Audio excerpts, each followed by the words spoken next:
ሰላም የዩቲዩብ ተመልካቾቻችን እንደምን አላችሁልን? ሰላም ብለናል፣ እጅ ነስተናል፣ አንገት ደፍተናል፣ ይሄው መተናል። ሰላም ብለናል፣ ይሄው መተናል፣ አንገት ደፍተናል፣ ይሄው ተከስተናል፣ እጅ ሰተናል ይላል። ቤተሰቦች እንኳን ደህና መጣችሁ።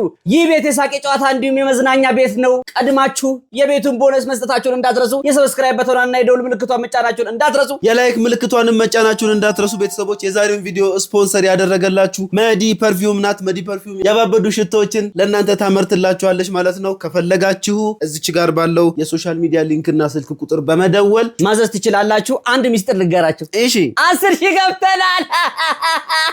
ግባ እናውጣው። ሲጀመር እኔ እችላለሁ እኔ ያለው ማን ነበረ? እናንተ ትችላላችሁ፣ እኛ አይደለን የምንችለው፣ እናንተ ትችላላችሁ። ቤተሰቦች ቁጥር ከዛ ቤተሰቦች ስላሳያችሁን ፍቅር ከልብ እናመሰግናለን። 10,000 እንደገባ ነው 100,000 ገብተን ፕሌይ በተናችንን ካንበሳው ጎን እዚች ጋር ደቅ እንደምናደርግ ተስፋ እናደርጋለን። በባለፈው ቪዲዮአችን ላይ ስቀመቅቡት የነበረው ነገር ጫት ነው ወይ ስትሉ ነበር። አይደለም የሽምብራው ተርተሬ ዛፎቹ ፍሬ ብለናችሁ ነበር እኮ። የሽምብራ ጥርጥር ነው፣ ጊዜው የእሸት ጊዜ ነው። አንፈርድባችሁም። ማታውቁ ሰዎች ልትኖሩ ትችላላችሁ። ከሀገር ውጭ የምትኖሩ ኢትዮጵያዊ ሆናችሁ ከሀገር ውጭ የምትኖሩ ልትኖሩ ትችላላችሁ። ሽምብራ ነው። ሽምብራ ብላችሁ እስቲ በአማርኛ ምንድነው? በእንግሊዘኛ ሽምብራ ምንድነው? ሽንብራ። ለማንኛውም ቪዲዮ ላይክ እያደረጋችሁ ዳይ ወዲ ቪዲዮ።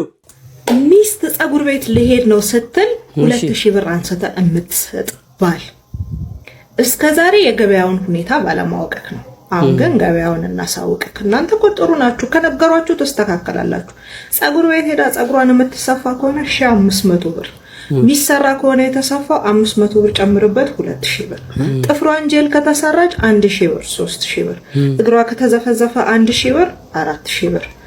ጄል እግሯም ከተሰራ ጥፍሯ 1,000 ብር 5,000 ብር። አይላሽ ከተሰራች 2,000 ብር። ቅንድቧን 7,000 ብር ማለት ቅንድቧን ከተሰራች 200 ብር 7,200 ብር። ቲፕ ለሶስቱም ለሰሯት 300 ብር ብትሰጥ 8,100 ብር። ይሄንን ሁሉ ለማድረግ ደግሞ ከ4 እስከ 5 ሰዓት ይፈጃልና ይደብራታል፣ ይርባታል። ቢዩ ደውላ የሆነ ስናክ ነገር ታስመጣለች 10,000 ብር። ይሄ ነው ሂሳቡ። እስቲ እግዚአብሔርን በይኝ እስቲ ግስ እኔ ላላ እግዚአብሔርን ነው እምረህ ነው እግዚአብሔርን ሴቱ እንዲህ ነው የሚያወጣው። ቃለም አሁን ብዙ ጊዜ የሆነ ጓደኞቻችን ጋር ምናምን ስንደውል እኮ ፀጉር ቤት ነኝ የሚል ብዙ ነው። እኛ የምናውቃቸው እኮ ፀጉር ቤት ይገባሉ ሂሳብ ለመቆጠብ ግስ ፀጉራቸውን ቤት ነው የሚታጠቡት። ቤት ውስጥ ይታጠባሉ፣ ፏ ብለው ጨርሰው አድርቀው እዛ ሲሄዱ ለመተኮስ ብቻ። አለፍ ሲል ሹሩባ ነው። አይ ብዙ ጊዜ ስንደውል ፀጉር ቤት ልሄድ ነው ፀጉር ቤት ሄዳሉ ምናምን ይላሉ። ፀጉር ቤት የሚሄዱት አብዛኞቹ አሁን ላይ ኖርማል ሰዎች ፀጉራቸው ያላቸው ፀጉር ለመተኮስ ወይም ደግሞ ሹሩባ ለመሰራት ምናምን ነው አሉ። በቋሚነት ሂውማን ሄር ያዝ ወንድም ያዝ 10,000 ብር። እኔ መላጣ ነው ማገባው።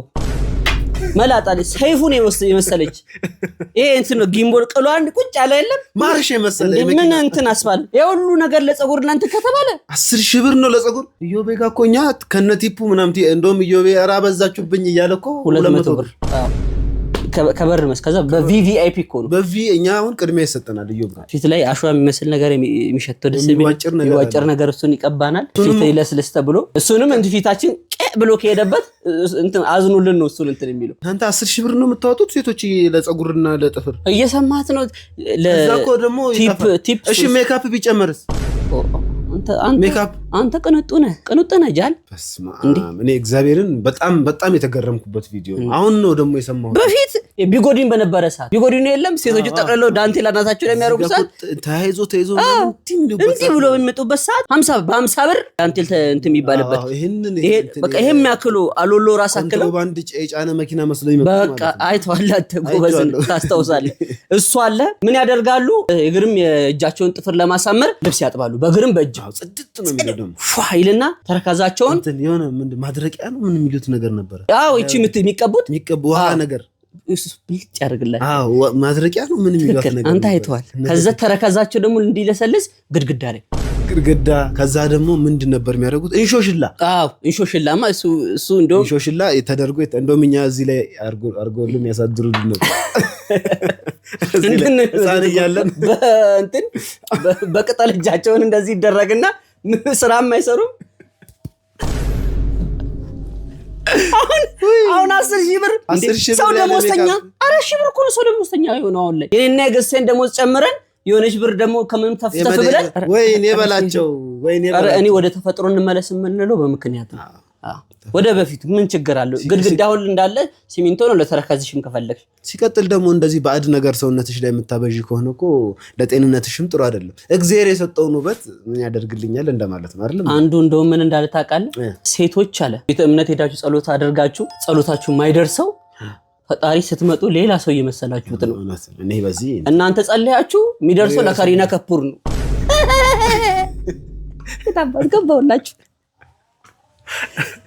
ያላችሁ ሰዎች አውጡ ሜካፕ ከሆነ ደግሞ ወይ ለትምህርት ነው ወይ ደግሞ ለፊልም ነው እንደውም የሌላቸው ናቸው እንደዚህ አይነት ሂሳብ የሚያወጡ በጣም ዝነጣም ያበዛ ሰው ፋሽን ያበዛ ሰው ስራ ማይሰራ ሰው አለሌ እውነቱን ነው ነገር አብዛኛው አለሌ ሰው የለም በቃ ቀፋፍሎ የሚኖር ምናምን ስራ የሚሰራ ሰውማ በሆነ ሰዓት አንዴ ነው የሚለብሰው ጽድት የሚለው ወይ እሁድ ያን ያህልም ደግሞ ኢቭን ከጽዳቱን ከመጠበቅ ውጪ ያን ያህል ኦቨር እንትን ያደርግም ካልኩሌሽን ነው ይሄውና እህታችሁ ያለችውን ስሙልኝ ኢትዮጵያ ውስጥ ያላችሁ ግን ጥጋበኛ ናችሁ እንደናንተ ቢለብስና የሚዘንጥ የለም እኮ እግዚአብሔር የቤት አስቤዛ ግዢ ብሎ ባልሽ ሲሰጥሽ ልብስና ፕሮቶኮልሽ ሜካፕ ነው የምትገዢ ባልሽ ጤፍ ግዢ ሲልሽ ኦማኔር ነው የምትገዢ የኢትዮጵያ ሰዎች ግን ጥጋበኛ ናቸው እውነት ነው እውነት እናንተ የምትለብሱትን እኮ እኛ አንለብስም ውዴ እኔ አሁን የለኝም ቤቴ ውስጥ ራሱ የለኝም እናንተ ያላችሁ ከየት ነው ግን የምታመጡት ኑሮ ውድ ነው ትላላችሁ ግን እናንተ ቤቢ ሻወር አይቀራችሁ ሰርጉ አይቀራችሁ ምላሹ አይቀር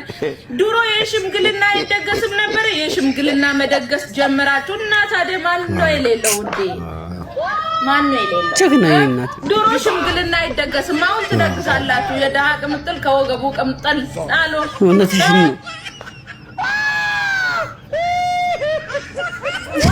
እንደው እቺ ልጅ እኔ እናቴ ትናገራለች ስተታሉ አሁን ከተናገረችው ላይ እንዲች ማታውጡላት ምንም ስተት የላት እቺ ማዳም ቅበም በአረብ ሀገር የምትኖር እህትናል የምትገርም ነጋዴ እንደው ንግግሯ ሁሉ አንጀቴን እንዳራሰው አንዴ እንደውም ጠቅላይ ሚኒስትራችን ምን አሉ መሰለ ኑሮ ተወዷል ይላሉ ነገር ግን ዊኬንድ ላይ ስጋ ቤቱን ያጨናንቀው ማአት ሰው አለ አዎ ኑሮ ተወዷል ይላል ስጋ 4,000 እና 5,000 ብር ገዝቶ የሚበላው ይሄው ህዝብ ነው ኧረ ቢያንስ ጸሎታችን እንዲመለስ እንደሙዳችን ነው አዎ አልተወደደም ለማለት ፈልጌ አይደለም ነገር ግን ከተወደደ እንደተወደደ አይነት ኑሮ መኖር መቻል አለበት የተናገረች እኮ ቤት ያልተከራየ እቃ ያላሟላ ባለትዳር ቤቢ ሻወር ምናምን ያደርጋል ለሽምግልና ድግስ ለሰርግ ድግሱ ጥሩ ነው ከዛ መጨረሻ ላይ ቤት ሲገቡ ምንድነው ፍራሽ በቃ ኬሻ በጠረባ አርገው ለታይታ የሚኖር ኑሮ ምን ያደርጋል አንዳንድ ጊዜ እንትን ስትል ምን ያደርግላል በርግጥ ይሄን ስላችሁ ደግሞ አንዳንድ ቦታ ላይ ፕሮቶኮል መጠበቅ ያለባችሁ ቦታ ላይ አለ እሱማ ግድ ነው ለምሳሌ ሰርጎች ላይ ኢቨንቶች ላይ አለባበስ ግዴታ ነው ነገር ግን የሜካፕ የምንጠቀምባቸው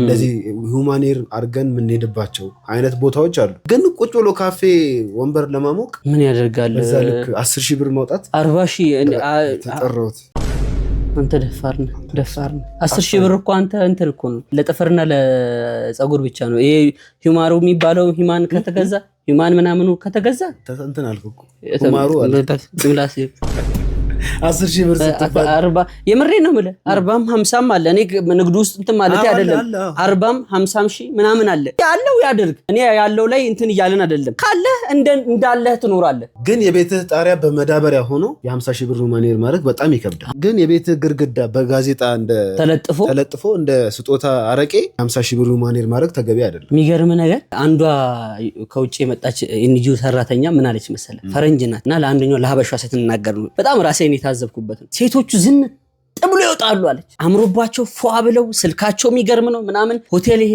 ሂልተን ሸራተን ምናምን ነው የሚገቡታል ከዛ በሆነ ጉዳይ ቤታቸው መሄድ ጀመርናል ቤታቸው እንዲህ አለች ቤት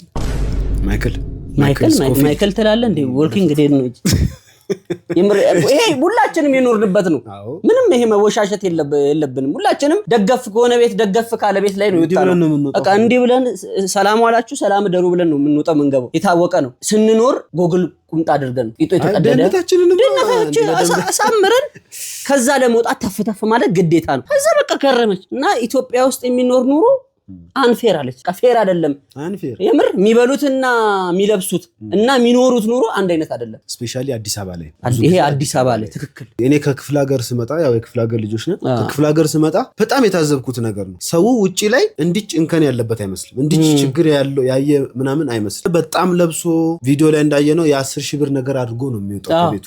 ግን አብረህ ተያይዘ ቤቱ ስትሄድ ኮሜዲያን እሸቱ የአዲስ አበባ ሰው ማለት የዳክዬ ኑሮ ነው የሚኖረው። ውስጥ ከስር እግሩ ጥር ይላል ከላይ ዘብነን ብሎ የሚመስለው አይታለህ አይደል? በቃ ትክክለኛ አገላለጽ ነውና እንደ ኑሯችን እንደ ላይፋችን እንደ በቃ መምሰል ያለብን የምንኖረውን ህይወት ነው። አመዳም ሆኖ አይደለም። ሰው እንደ ቤቱ እንጂ አይኖርም እንደ ጎረቤቱ። ማንም በዚህ ሰዓት ማንም ምንም ቢል እንዳትሰሙ። በቃ የራሳችሁን ኑሮ መኖር ነው። የኔን ኑሮ መጥቶ ምናምን አይሰራልኝም፣ ዘይት አይገዛልኝም። ስለዚህ የራሴን ኑሮ ነው የምኖረው። 10 ሺህ ብር ሰው እንዲያየኝ፣ በዛ ላይ ደግሞ ስታጠበው ለሚጠፋ ነገር ያው ነው መገመታችሁ አይቀርም። አንተ ሰጣለኝ ሙሴያችን እንግዲህ ተመልሷል። በዜናው የምናውቀው ብዙ ጊዜ አዳዲስና ፈጣን መረጃዎችን ለኛ የሚያቀርብልን ሙሴ ሰለሞን ታስሮ እንደነበረ ሁላችንም የምናስታውሰው ነው። አሁን ደግሞ ተመልሻለሁ እያለ ነው። እስቲ ቪዲዮን አይተን እንመለስ። ሰዎች እንዴት ናችሁ? እኔ ያለው እግዚአብሔር ይመስገን። እንግዲህ በድጋሚ ተመልሰናል ወደ ስራ። ግን የድሮ ከ1.9 ሚሊዮን በላይ ተከታይ የነበረውን አካውንቴን አሁን ላይ ለጊዜው አክሰስ ማድረግ አልችልም፣ ወይ ደግሞ አሁን ላይ ለጊዜው መጠቀም አልችልም። ስለዚህ ይሄንን ማለትም አዲስ አካውንት ከዜሮ ተነስተን ነው የምናሳድገው። ሙሴ ሰለሞን ይላል ስሙ፣ ዩዘር ኔሙ ደግሞ ሙሴ ማይዳስ ሰለሞን የሚል ነው። ስክሪንሾቱን እዚህ ጋር አስቀምጥላችኋለሁ። በዚህ አካውንት ነው ከዚህ በኋላ የምጠቀመው ማለት። ስለዚህ ይሄን አካውንት ሁላችሁም አዳዲስ መረጃዎችን ትኩስና ታማኝ የሆኑ መረጃዎችን ማግኘት ከፈለጋችሁ ይሄን አካውንት ፎሎ አድርጉ። ይሄን ቪዲዮ ብዙ ሰዎችም ጋር እንዲደርስ ይሄን ቪዲዮ ሪፖስት አድርጉ፣ ብዙ ጊዜ ኮፒ ሊንክ አድርጉ፣ ለሰዎችም ላኩላችሁ። ይሄን አካውንት ፎሎ እንዲያደርጉ አዲሱ አካውንት ይሄ ነው። ይሄን ማሳደጋችንም አይቀርም፣ እንደ ድሮ መመለሳችን አይቀርም። በትንሽ ጊዜ ውስጥ ያንን ማድረግ እንድንችል እንደነገርኳችሁ ፎሎ ማድረግ እንዳትረሱ። ይሄን ቪዲዮ ሪፖስት አድርጉት፣ ለብዙ ሰዎች ላኩላችሁ። ትንሽ ፎሎወሩ እስከሚያድግ ድረስ ብዙ ፌክ አካውንቶች ስለሚኖሩ የትክክለኛ አካውንት ሊንክ ኢንስታግራም ቻናል ላይ ፖስት አድርግላችሁ ወይም ደግሞ ቴሌግራም ቻናል ላይ ፖስት አድርግላችሁ። አሁን ላይ አካውንት ከፍቱ ከ0 ፎሎዊንግ 0 ፎሎወርስ 0 ላይክ ነው። ባጭር ጊዜ ውስጥ ደግሞ ስንት እንደምንገባ እናያለን። እግዚአብሔር ይመስገን ይሄን ማሳደጋችን አይቀርም። ሶስተኛ አካውንት ይሆናል ማለት ነው። መስለሰን ስናሳደግ ከዚህ በፊት እንደምታውቁት 2 አካውንት አሳድጋለሁ። አንደኛው 1.9 አንደኛው 500,000 አካባቢ ነበር። ስለዚህ ይሄንን ባጭር ጊዜ እናሳደገው እንደነገርኳችሁ ለብዙ ሰዎች ላኩላችሁ። ይሄን ቪዲዮ ፖስት አድርጉት። ይመቻችሁ። ሙሴ ፐርሰናሊ እኔ በግሌ በጣም ይመቸኛል። ባለፈውም የቲክቶክ ክሬቲቭ አዋርዱ ላይ ብሩክ ኒውስ ሰርቷል ብዬ ስላሰብኩኝ ለሱ ነበረ ድምጼን የሰጠሁት። ነገር ግን አሁን ተመልሻለሁ እያለ ነው። ይሄኛው ሶስተኛ አካውንት ነው። የመጀመሪያው አካውንቱ 500,000 ምናምን እያለ እኛ እንደውም ያኔ ቲክቶክም አልጀመረም አናቅም ነበር። ነገር ግን የተዘጋበት ምክንያት ምን ነበረ? በግብረ ሰዶማውያን ምክንያት ተዘግቶ ድጋሚ ከፍቶ 1.9 ሚሊዮን ደረሰ። አሁን ደግሞ ታሰረ። ሲፈታ እንግዲህ ከዜሮ ጀመረ ማለት ነው። ሙሴ ሰለሞን እንግዲህ ማንም ሰው ደግሞ አላወራለትም፣ መፈታቱንም መታሰሩንም ማንም ሰው አላወራለትም። በዛ አጋጣሚ እንኳን ከቤተሰብ ጋር አገናኘ፣ እንኳን ለቤት አበቃ ነው። በጣም ትመቸናለህ። በርታ። ፎሎ አድርጉለት፣ ይሄን አካውንት ፎሎ እያደረጋችሁለት። ከዚህ ጋር በተያያዘ እንግዲህ ቲክቶከሮች የመታሰር እንትናቸው በጣም ሰፊ እየሆነ ነው አይደለም? ቲክቶከር ኮሜንታተሮች ራሱ አይቀርላችሁም እየተባለ ነው። ቲክቶከሮች ቲክቶክ አዋርድ ላይ በለበሱት ልብስ የተወሰኑ ልጆች ታስረዋል። አሁን ደግሞ የቲክቶክ ክሬቲቭ አዋርድ አሸናፊ ሆነው እንግዲህ 3 ዋንጫዎችን የበላው አዶናይ በእስር ላይ ይገኛል። ገባ። አንደኛው ቪዲዮ እንየውና ከዛ በኋላ እንመለሳለን። በሰግጥ ስም ልብሳችሁ አውልቃችሁ የምትሮጡ ሰዎች መንገድ ላይ አላችሁ። አንዳንድ የላይ ቲሸርታችሁ ታወልቃላችሁ፣ ሱሪያችሁ ታወልቃላችሁ። ከዛ በኋላ መንገድ ላይ ትሮጣላችሁ ማለት ነው። በእናንተ ስም ብዙ ነገር እየመጣብኝ ነው ያለው። እኔ አላልኳችሁ። መሰገጥ ማለት ይህ አይደለም። መሰገጥ ማለት ልብስህን አውልቀህ ሩጥ ማለት አይደለም። ታዋቂ ለመሆን እሱ አይደለም። አቴንሽን ለመሳብ የማይሆን ነገር የምታደርጉ ከሆነ ሰው የምታጨናንቁ ከሆነ ይህ የመሰገጥ ትርጉም እያጠፋችሁት ነው ማለት ነው። መሰገጥ ያልኩት ሊረዳችሁ ይገባል። መሰገጥ ማለት በነዛ ኔጌቲቭ የሆኑ ድምጾች ነው።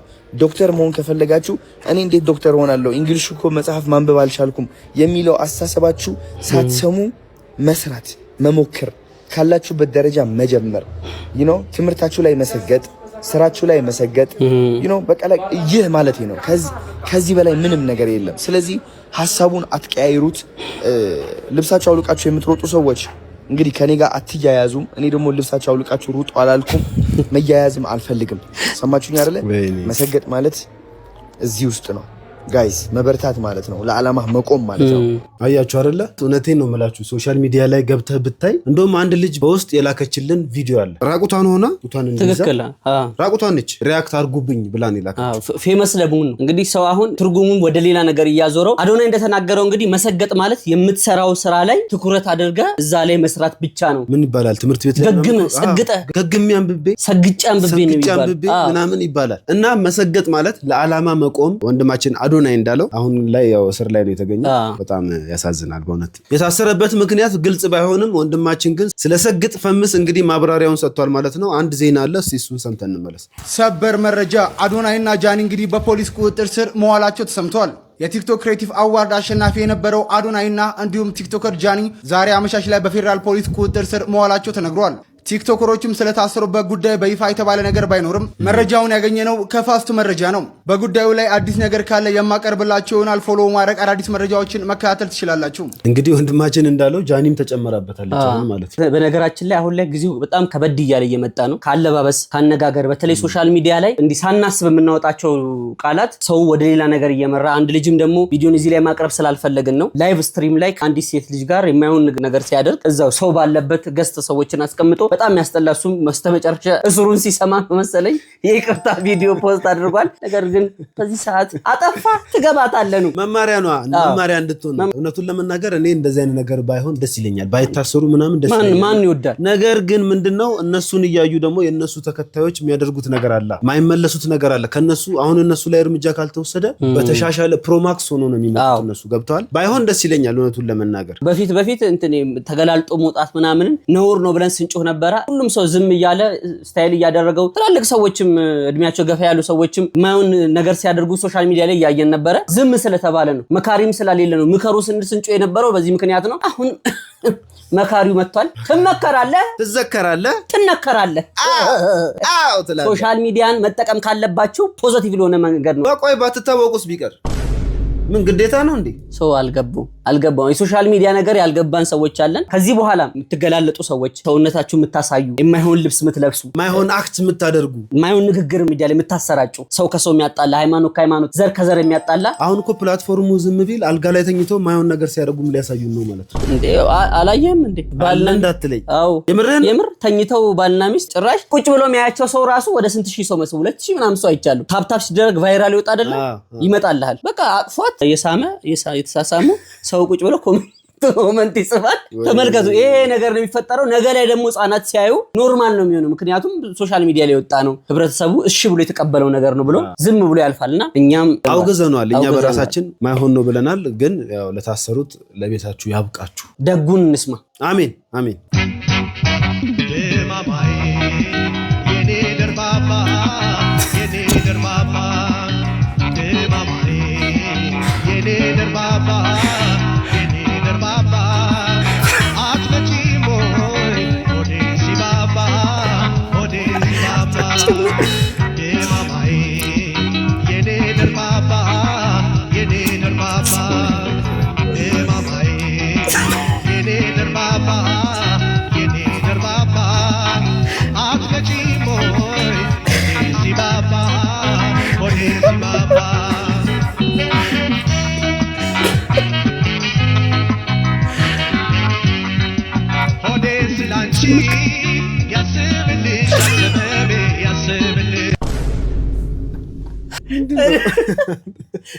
በተለይ ሴቶች ወንድን ማስለቀስ አመላቸው አድርጓል። በቃ በተለይ ወንዶችን በእናትህ ይሄ በሴት ብቻ እኮ አይደለም እኮ ወንድ ልጅ ቆፍጠን ሲል ነው እኮ እውነታቸውን ነው። ችግር የለውም ማልቀሱ፣ ችግር የለውም የተፈጥሯዊ ነገር ነው፣ ስሜት ነው፣ ስሜትን ማስተጋባት ነው። ነገር ግን ስታለቅስ ማንም ሰው ሊያይህ አይገባም። ደበቅ ወንድ ልጅ በባህሪ ደበቅ ብሎ ነው የሚያለቅሰው ይባላል። እኔ እውነቱን ስነግርህ ማለት ነው ፋዘር ሲያለቅስ አይቼው አላውቅም። ስለ ፊት ለፊት አያለቅስም። ህመማቸውንም መከፋታቸውንም ምናቸውንም ደበቅ ብሎ ሻግ ብቻቸውን ነገ ላይ መገመት አይፈልጉም። አሁን ላይ ግን ወንዱ ከሴቱ ብሷል። ጭራሽ እንደዚህ ብሎ ጭምቅ ያርገ የኔ ደርባባ የድሮን ኖኪያ ነው የመሰሉኝ ሰው ይደርሳል። በጥርስ ይደርሳል። በጥርስ ቢደርስማ በአላሙዲ ስቄው እስካሁን ድረስ ወይ ደረሰ ሀብታም ትሆን ነበር። ለማንኛውም ወንዶች ኧረ ቆፍጠን በሉ በእናታችሁ፣ እንቆፈጣጠን እንጂ ለምን ታስገምቱናላችሁ? ግን ሴት ልጅ በድለው ሳይሆን አይቀርም። የኔ ደርባባ እያለ እኮ ነበር። አይ ደግሞ ዝም ብለህ አሁን ስገምት የሆነ አርፋስ ምናምንስ ቢሆን አርፋ አሁን ደርባባ ይከፈታል። አይ ደርባባ ሆና አርፋ ግምቴ ነው። አንተ ካልጠፋ ነገር በማረፍ ትገምታለህ። እኔ እንጃ። እኔ ቢያበብ ብዙ ጊዜ እንትን ነው። ኢትዮጵያ ውስጥ እኔ ብዙ ነገር ትቼ መጥቻለሁ። አመሌን ትቼ መጥቻለሁ። ወሬን ትቼ መጥቻለሁ። ችግሬን ትቼ መጥቻለሁ። እዚህ ሀገር መጥቼ ተከትሎኝ የመጣ ነገር ቢኖር ምንድን ነው? ሽሮ ነው ወገን። ለዛው ሽሮ ሽሮ በየሳስን ቡን የሚለው ሽሮ ዱቄቱ አሁን ልጆች የሉ አፍጣጭ ባለቤት ልጅ ቀለዋጭ ሽሮ ተገኘች በግላጭ ቪዲዮ ማብራ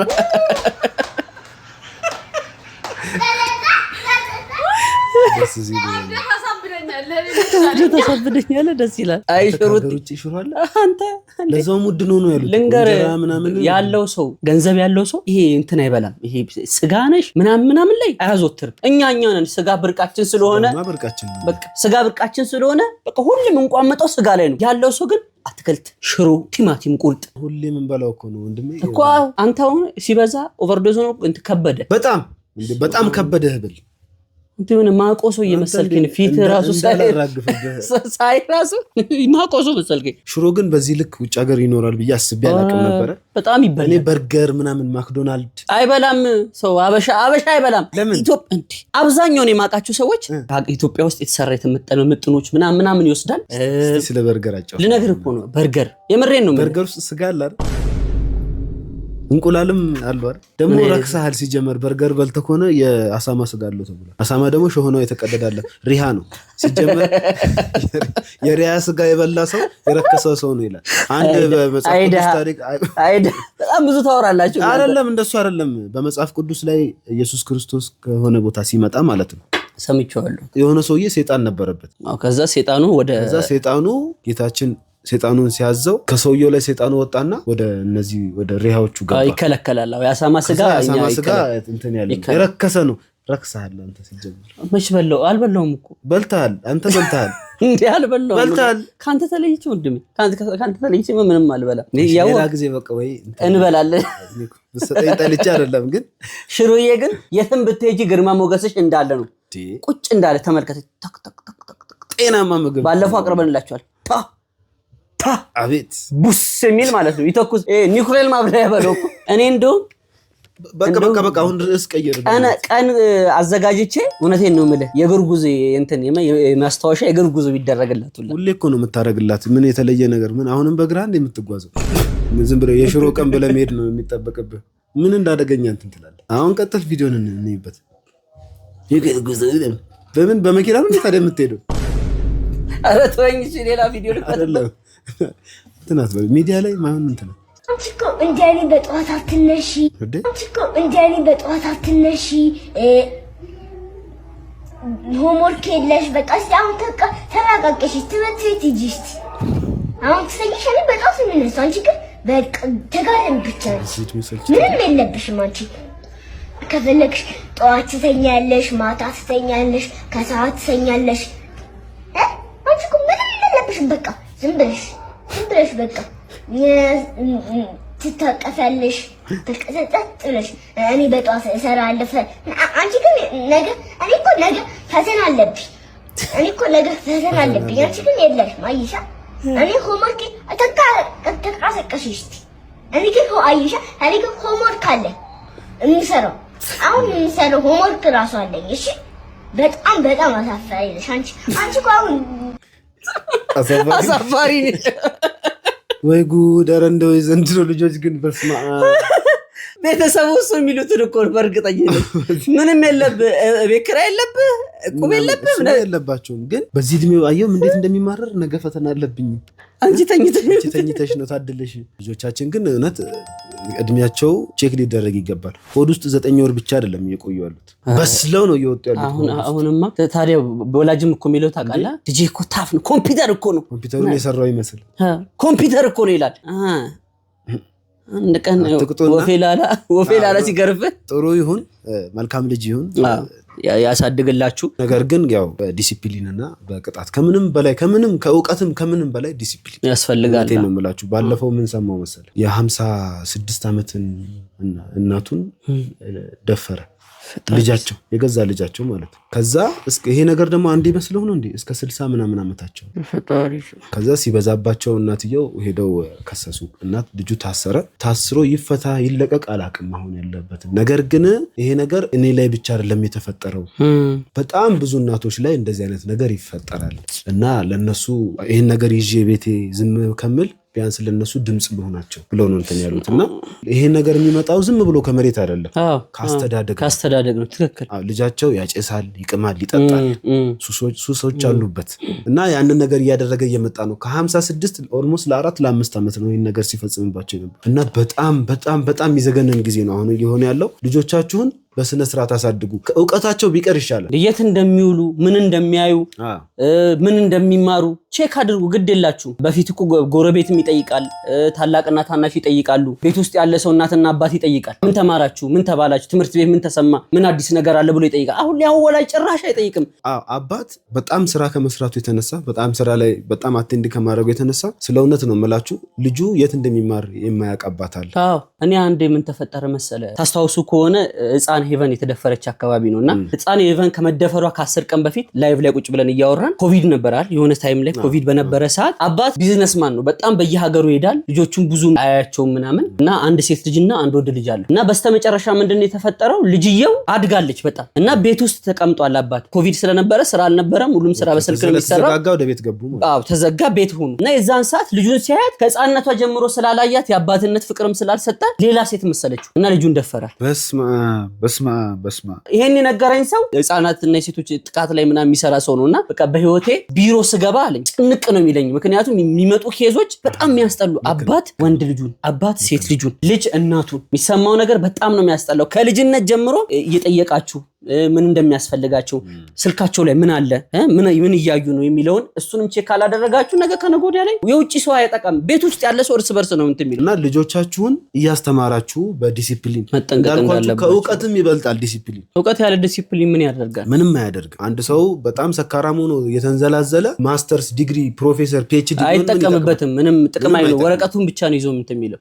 በሌላ በዚህ ሳምንት ከተፈጠሩ ነገሮች መካከል እንግዲህ የእሁድን ቤቤስ ፕሮግራም አቅራቢዎች እንግዲህ ምሳ ግብዣ ነበራቸው ያበሉ ነበር መንገድ ላይ ለተቸገሩ ሰዎች ሁሌ ነው እንደዚህ የሚያደርጉት እና በአጋጣሚ ሆኖ በባለፈው ሳምንት ምግብ እያበሉ ነበር ጎዳና ላይ ምናምን ከሚሰጧቸው ሰዎች መካከል አንደኛው አባት እነዚህ እንደምታያቸው ማለት ነው የምሳው ተቀባይ ነበሩ ምግብ ይሰጣቸውና እርሳቸው ስቀው ይሄዳሉ እንግዲህ ቪዲዮ ላይ የሚያሳየው ይሄ ነው ነገር ግን ስቀው የሄዱት አባት እንደማንኛውም ሰው አልነበሩም እና ሰዎች አሁን ሶሻል ሚዲያ ላይ መነጋገር ያርገዋቸዋል እኚህ ሰው እንዴት አያውቋቸውም ቢያውቋቸው እንኳን ቪዲዮን እንዴት ሊያስተላልፉ ይችላሉ ለምን ያስተላልፉታል መቁረጥ ይችላሉ ነበር እየተባለ ነበር እኛ አባት እንግዲህ የሚገርሙ ደራሲ ከ5 በላይ መጽሐፍ ያሳተሙ አባት ናቸው አሁን እንግዲህ እንደምታዩት ነው የሱፍ አበባ የቄሳር እንባ አውሮራ እንግዲህ ታዋቂ መጽሐፍ ነው ጉልጥምት ኢትዮጵያ አለ ታላቁ ተቃርኖ አስኳላ ሀብታሙ በላቸው የሚገርም የሱፍ አበባ እንግዲህ ታዋቂ ነው 8 መጽሐፎች 8 በጣም ትልልቅ መጽሐፎችን የጻፉ አባት ናቸው እና ምንድነው የተፈጠረው ሶሻል ሚዲያ ላይ ሰሞኑን የሚንቀሳቀሰው ቪዲዮ ምንድነው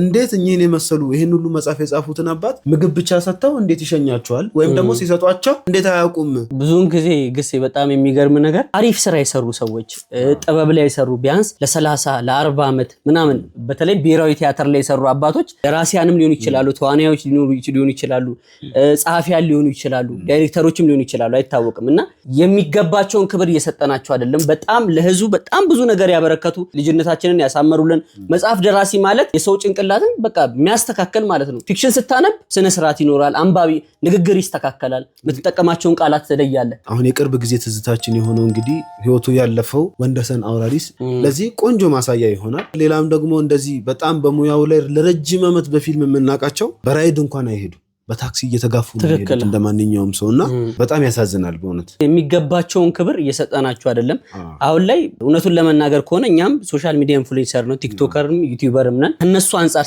ስንታይ እኛ ምንም ነን ምክንያቱም እነሱ የሰሩት ስራ በጣም እጅግ በጣም ደስ የሚል ስነ ስርዓት ያለው አሁን ሶሻል ሚዲያ ላይ የምታዩት ነው በየቦታው የሚሰራው ስራ እንግዲህ የሚኖሩት ህይወት ደግሞ ከነዚህ ካንጋፋዎቹ ሰዎች በጣም በብዙ ጥፍ የተሻለ ነው እና ምንድነው መሻሉ አይደለም ዋናው ቁም ነገሩ ነገር ግን እነዚህ ሰዎች መደገፍ አለባቸው እንደገና ደግሞ በሙያቸው በሚያገለግሉበት ሰዓት የሚገባቸው ነው ያክል ጥቅም ማግኘት አለባቸው መጽሐፍ ማለት እንግዲህ በጣም ዕውቀት የሚጠይቅ ነገር 8 መጽሐፍ እኮ 8 መጽሐፍ አንተ አንዱንም አላነበብክም በርሳቸው 8 ጽፈው አለ አይደል ሳርለም መጽሐፍ ማንበብ ይከብዳል አቅሙ ያላችሁ ሰዎች የኛ ቤተሰቦች ደግሞ አያሳፍሩንም ሁሌም ነው የምንለው የምታውቋቸውን አርቲስቶች አቅራቢያችሁ ያሉ አርቲስቶችን በተለይ የሰው ጭንቅላትን የሚሰሩ ከፈጣሪ በታች የሚሰሩ አሉና ለነሱ ድጋፍ ማድረጋቸውን እንዳትረሱ እና እናመሰግናለን ቤተሰቦች ቪዲዮን አይታችሁ ጨርሳችኋል። እንግዲህ ይህ የተሙና የግስላው ቤት ነው። በዋናነት ቤቱ ባለቤት እኔ ነኝ። ነገር ግን ባለቤቶቹ እነማን ናችሁ? እናንተ ናችሁ። 10,000 ሰብስክራይብ ገብተናል። ከልብ እናመሰግናለን። ገና እንቆሰቁሰዋለን፣ ገና እንሄዳለን። መስከረም ሳይጠባ የኛ መቶ ይጠባል።